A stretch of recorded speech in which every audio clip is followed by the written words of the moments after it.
Hi guys, welcome back to Rebuilding Fulham, and I think you can say that they are fucking rebuilt. Just a little bit. Just a tiny little bit.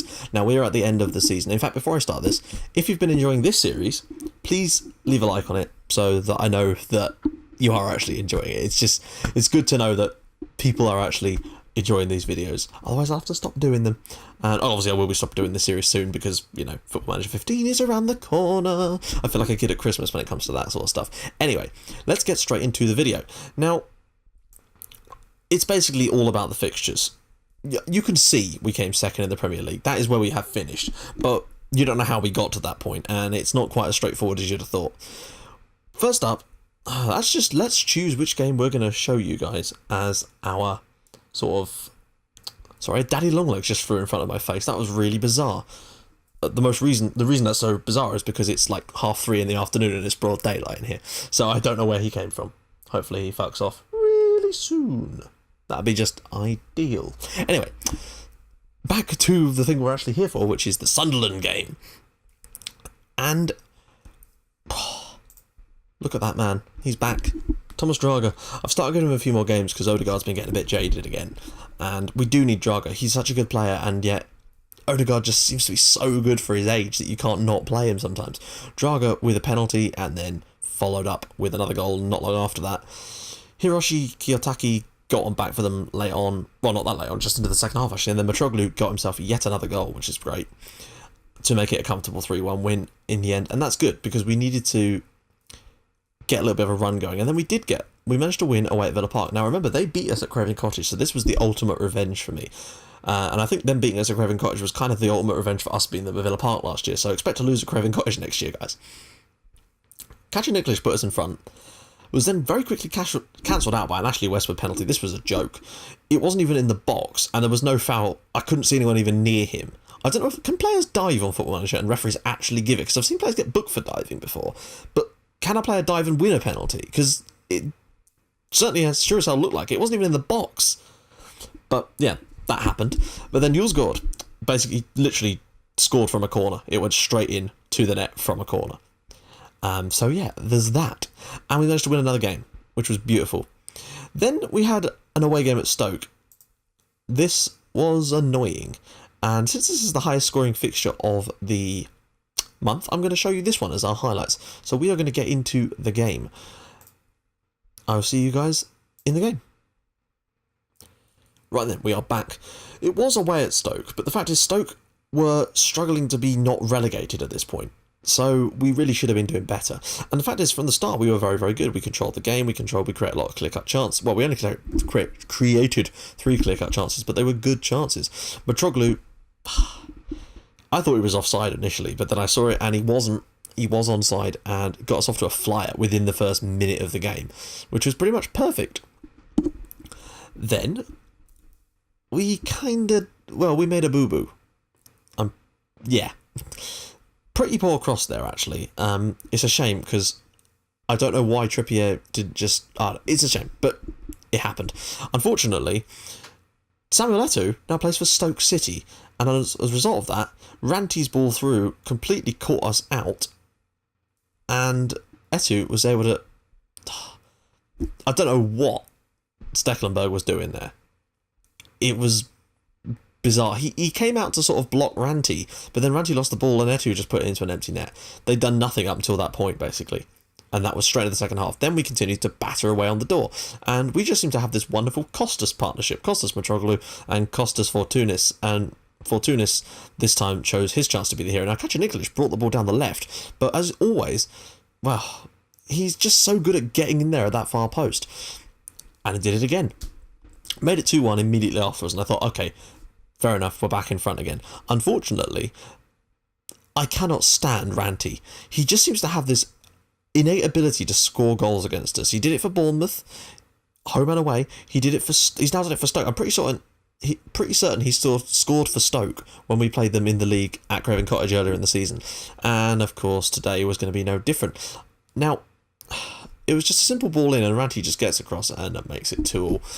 And we couldn't break them down for the rest of the game. They just shut up shop. As it is, they got relegated in the end anyway. So, like we give a damn.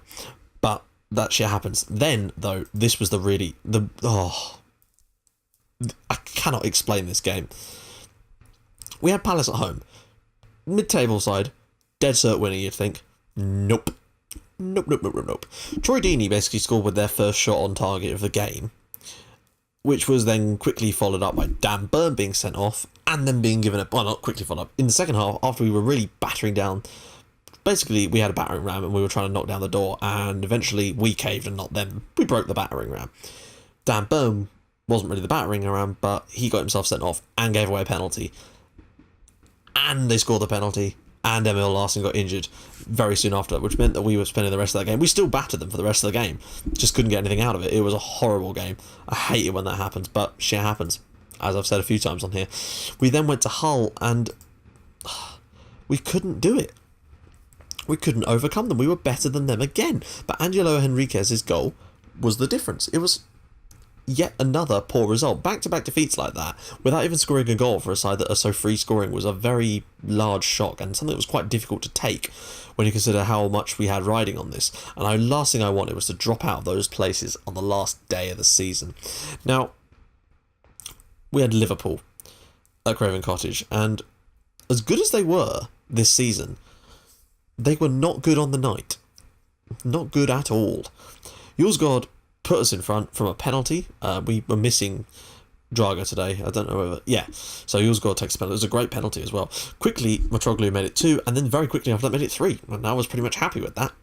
I would have liked a few more goals, but Rodrigo got one back before half-time, and we were unable to get any more after that, which was a strange one, but we weren't really all that bothered. I didn't fancy sacrificing a potential easy 3 points after being in that position, just for the sake of getting a few more goals, because our goal difference was already vastly superior over the teams below us anyway, so it made no difference. Then we had Swansea on the last day. Now, the key thing is here, we were in a battle with basically Man United for that third spot. Once we'd... I think the Liverpool game actually wrapped up Champions League football for us. But Man United had a game in hand on us, and they could still overtake us on the last day of the season if we didn't beat Swansea, provided they... But they didn't even win that game in hand, and we'd actually... Similar to what happened in my Swedish series, we actually achieved our objective without even playing. We did, however, in the end, manage to beat Swansea anyway, so didn't really mean a great deal to us in terms of that. We pretty much dominated. They had lots of shots, but they were clearly shooting from just about anywhere. Kaca Nikolic, it took us to the second half, so I was a little bit worried, basically. But when Kaca Nikolic made it 1-0, everything was beautiful. And then, obviously, Fortunis gave yet another goal. Aaron Derdiok actually got one back for Swansea, which gave me a bit of squeaky bum time kind of stuff. But then Paco Alcácer scoring our last goal of the Premier League season. He's not played many games, but he has scored a lot when he's played, so fair play to him on that one. And I will now show you the final league table, which shows something rather serious here. Everton did actually get relegated in the end, which is horrific for them. Actually, what am I talking about? I just remembered now. We thought Man United were going to screw it up, but in fact they didn't. It came down to on the last day of the season. If we won, we got the place. If they won, they got the place, and we lost. Yeah, they smashed Sunderland 4-0, but thankfully we managed to get the win to wrap up that spot. Newcastle snuck into the top 4 as well. Arsenal slid all the way down to 7th in the end, which was very disappointing from their point of view. They are going to be playing Europa League football next year, though, as they did win the League Cup. So there is that. In fact, we're going to look at some of the other league winners and the cups and whatnot in a second. Yulsgaard got 17 assists this year, which makes him the joint best, which was fantastic. And Mitroglou with 21 league goals. What more do you want, really? But disappointing to see Everton go down. If you actually look at they really did struggle towards the end. They just dropped off the pace completely. Man City eventually came 11th. What a season for a side that are defending the title, and I'm pretty certain were the favourites to win it again. Yep. We were 15th favourites to get anywhere near there, and we came 2nd. So what does that say about us? We're a damn good side, and we've built a great team. That's what it says about us. Anyway, let's take a look at the stats for the season. Turn off that damn filter, as always. Most appearances, Yulsgaard, although tied with Mitroglou and Effie Ambrose, so that's good to see. Top goal scorer, Mitroglou, with 22. He scored one in the cup as well, so that's why it says 22 goals. This is all competitions. Fortunis, though, with 13. Brilliant. Although Draga, he only started 14 games for us, but he scored 10 goals, which is pretty damn fantastic. He did make 22 substitute appearances, though, so he, in fact, played 36 times for us, so Still, not got a huge amount of game time. 8 assists as well. Damn good player. Nikolic also got 10 goals, and Odegaard with 9. Yorsgaard from left back got 7 goals and 17 assists. That's mental. Looking at the assists, well, obviously he's won that by an absolute mile. Most player of the matches, Yorsgaard again. Best pass rating, that one goes to McDonald Mariga, who actually bumped his up to an 84 in the end, which is pretty damn decent. Player of the season, well, Fortunas. I genuinely think he should win it. I mean, Ronald's done well when he's played. Gotta say, he's genuinely been very, very good for us. And he looks like he could be a willing deputy, or not even deputy. When Stekelenburg leaves, he could take over. I feel confident that he could do that. Tunnicliffe's also done well in the games he's played. Yorsgaard, of course, doing very, very well. Are there any players that played consistently for us and didn't achieve? Well, these guys were mostly subs. Dan Burn actually did dip below 7 in the end, which is unfortunate for him. And a little bit surprising. He wasn't all that consistent in the end. Effie Ambrose was absolutely magnificent in that position, but Burn just never really quite got to grips with it. So Casasola might be getting some more game time next year because he is begging me for it and threatening to leave if I don't give it to him, so I may just have to. The only first team player here that didn't make a single appearance for us this season is Kenneth McEvoy. You'll know him as Gareth Bale. So, yeah, maybe a waste of wages, and we may have to get rid of him in the summer if we can. Now, that pretty much sums up our season. We are in the Champions League. We're into the group stages. Obviously, that won't be drawn until next season.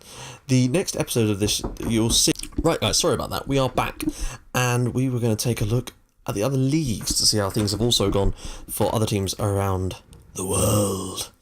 Don't know why I said that so weirdly. So...